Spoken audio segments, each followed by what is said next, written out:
things start to look a little different. Mahesh Nandurkar is our market master of the day. He's India's strategist at Jefferies. So Mahesh, great to have you with us here. Thank you very much for your time.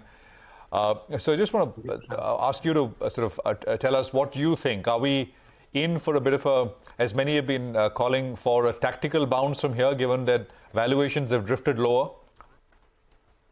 Yeah, so the way I look at the markets is that, over the last 18 months or so, we have been pretty much, moving horizontal, right? The Nifty has been around that 18,000 mark here and there. And I don't really see Nifty really breaking out of that range just as yet because there are global pressures. But yes, there is some tactical bounce that you're referring to can happen over the next 2 to 3 months. Especially as the rate stance by the Fed. If that were to change, currently the market is expecting possibility of the Fed starting to take a rate cut, it may be in the June-July meeting. So maybe running up to that, there could be a tactical bounce. So that's definitely a possibility.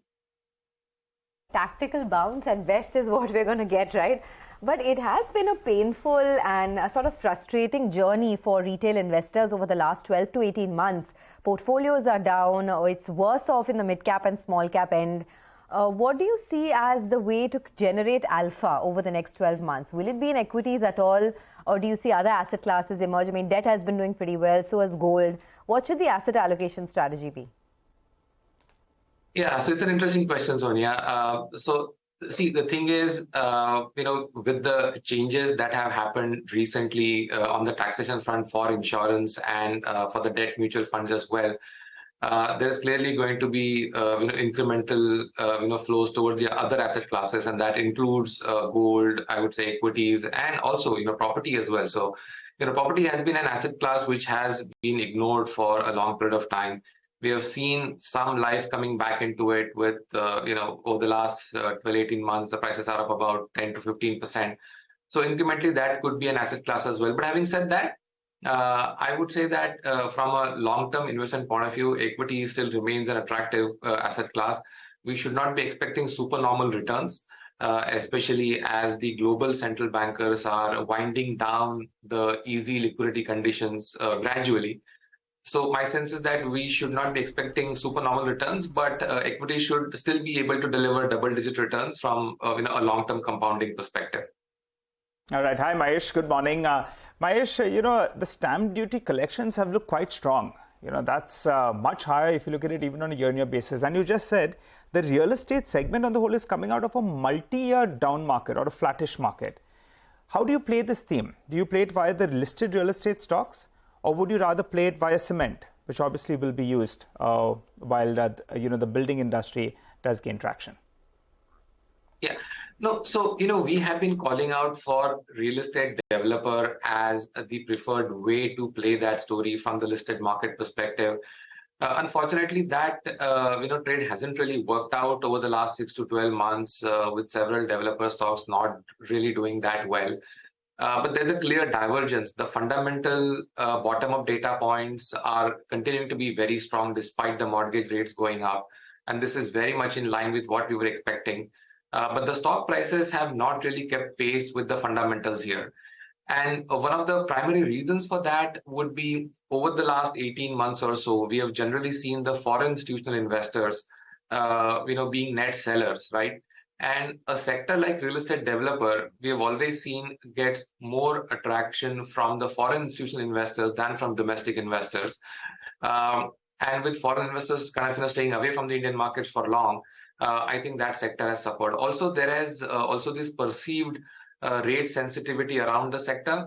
And as over the last 12 to 18 months, rates all over the world and in India have been going up.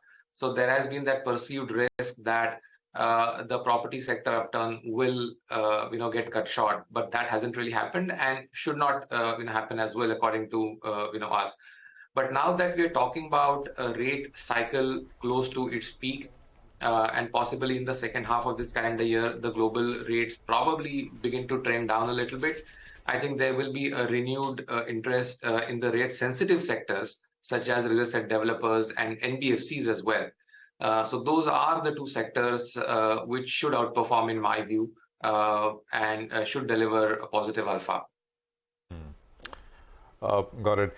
Mahesh, what will sort of be the trigger which gets the market out of this funk, so as to speak, this range, as you said it, right? You don't expect the market to break out of the range.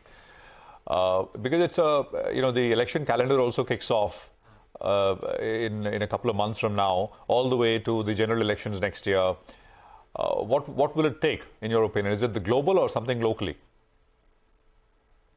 See, unlikely that we see major changes in economic conditions locally. The local economy is holding up quite nicely. It's not that we've seen a bit of a slowdown, etc. I don't really see that happening.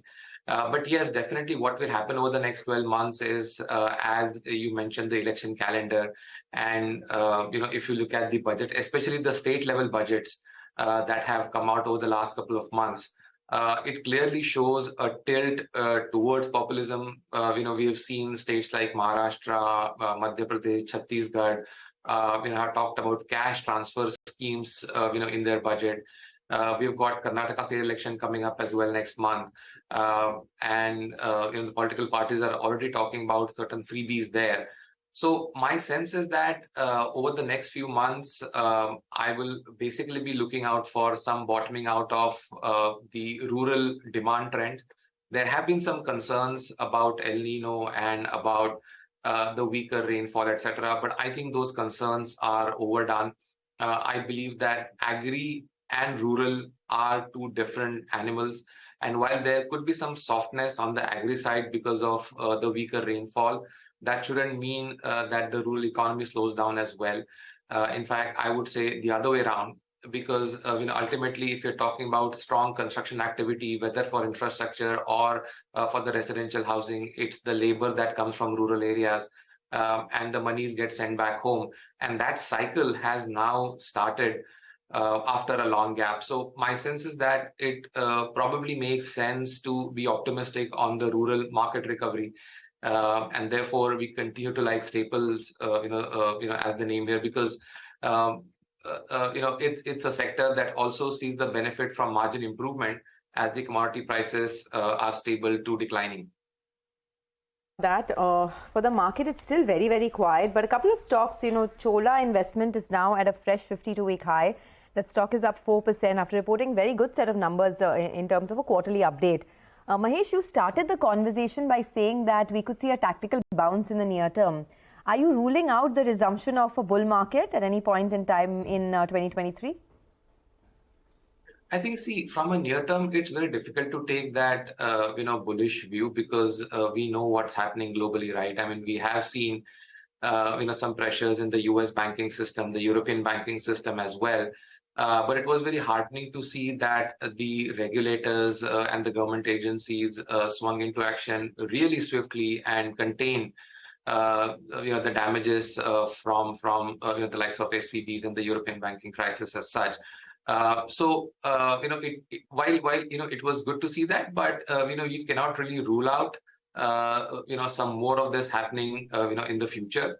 Also, we'll need to keep in mind that the Fed and the ECB are going to be reducing the size of their balance sheet. Although there was a temporary reversal over the last few weeks because of these issues, but ultimately we are going to be seeing the size of the central bankers' balance sheet going down, and it clearly means that the availability of money is going to be lower, and therefore.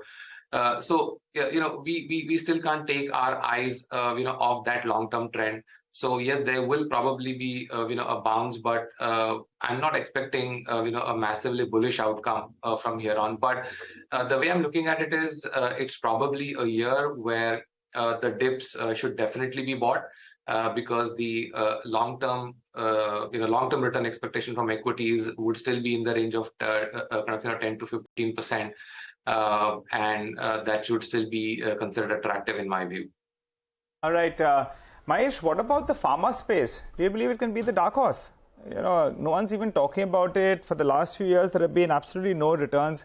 And you all have rejigged your portfolio a little bit. You all have added Sun Pharma out there. So what's the view on pharma from here on?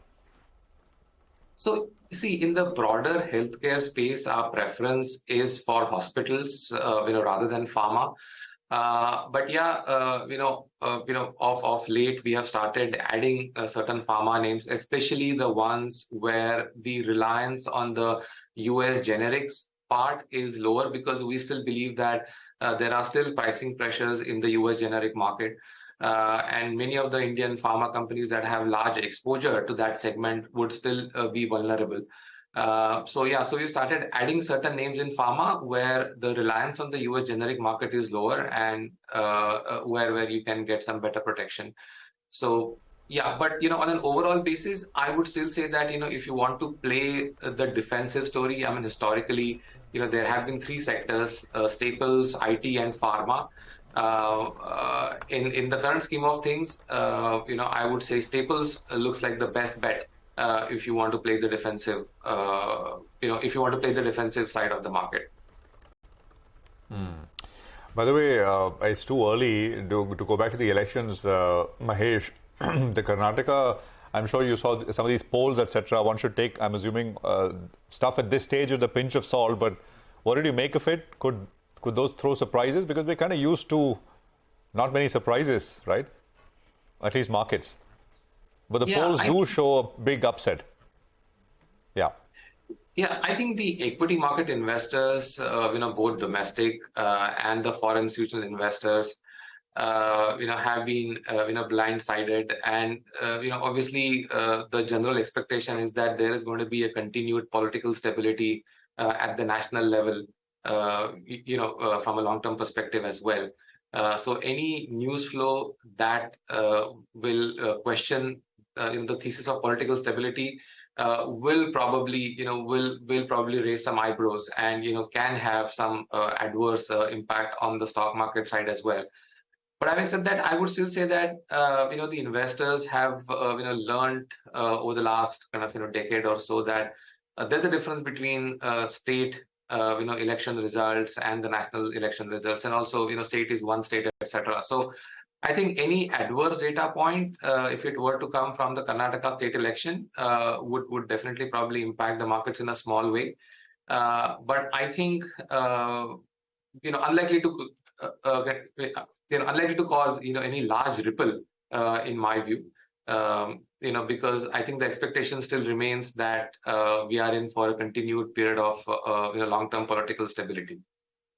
All right, Mahesh, we'll leave it at that. Thanks a lot for joining in and speaking to CNBC TV18. So there's a tactical bounce that can happen, but looks unlikely that there will be a resumption of the bull market. But many stocks are reacting to